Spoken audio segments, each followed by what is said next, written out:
15 जनवरी 1947 की सुबह Los Angeles के लाइमट पार्क में एक महिला अपने बच्चे के साथ टहल रही थी। उसे सड़क किनारे घास में कुछ दिखाई दिया। पहले उसे लगा कि वह किसी दुकान का टूटा हुआ पुतला है, लेकिन पास जाने पर उसकी चीख निकल गई। वह पुतला नहीं, एक लाश थी। एक ऐसी लाश जिसे बीच से 2 हिस्सों में काट दिया गया था और उसके चेहरे पर कान तक एक डरावनी मुस्कान बना दी गई थी। यह अंत था 22 साल की एलिजाबेथ शॉर्ट का, जिसे दुनिया आज ब्लैक डाहलिया के नाम से जानती है। एलिजाबेथ का जन्म बोस्टन में हुआ था। एक छोटे शहर की लड़की, वह बड़े सपने लेकर लॉस एंजल्स आई थी। उसे फिल्मों और ग्लैमर की दुनिया से प्यार था। वह अक्सर अपनी सुंदरता और स्टाइल के लिए जानी जाती थी और उसे ब्लैक डाहलिया नाम से पुकारा जाता था, जिसका श्रेय उसके काले कपड़ों और रहस्यों को दिया जाता है। 15 जनवरी 1947 को उसकी दुखद मौत ने लॉस एंजल्स शहर को हिला दिया। एलिजाबेथ की हत्या एक ऐसा मामला बन गया जिसने दशकों तक जांचकर्ताओं को परेशान किया। मीडिया ने इसे सनसनीखेज बना दिया और ब्लैक डाहलिया का नाम हर जगह फैल गया। ये कहानी सिर्फ एक हत्या की नहीं है, बल्कि एक युवा महिला के उन सपनों की है जो हॉलीवुड की चमक के नीचे दब गए।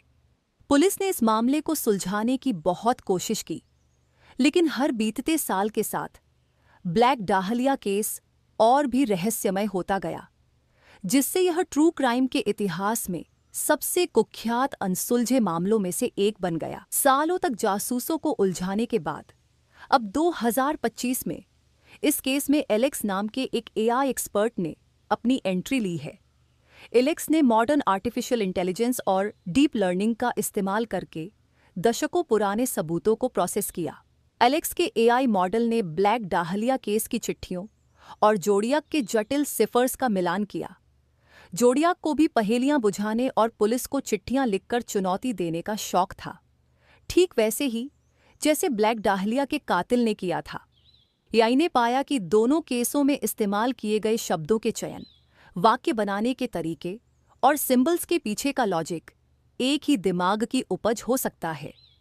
एलेक्स का दावा है कि एआई ने उस हैंडराइटिंग गैप को भी भर दिया है जो 20 सालों के अंतराल की वजह से इंसान नहीं पकड़ पा रहे थे।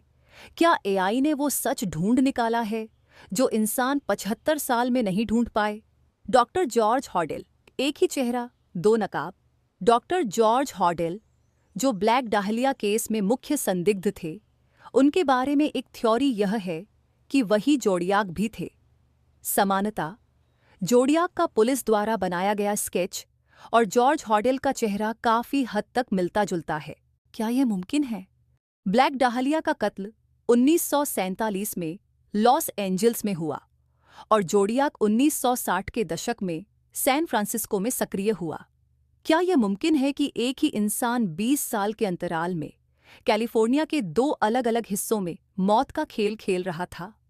अगर यह सच है तो यह इतिहास की सबसे बड़ी और डरावनी क्रिमिनल मास्टरमाइंड की कहानी है। आज 2026 में भी ये दोनों केस अनसुलझे हैं। क्या वो एक ही आदमी था या ये सिर्फ एक इत्तेफाक? सच शायद कभी सामने नहीं आएगा, लेकिन एलिजाबेथ शॉर्ट और जोडियाक के शिकार हुए लोगों की चीखें आज भी इतिहास के पन्नों में दफन हैं।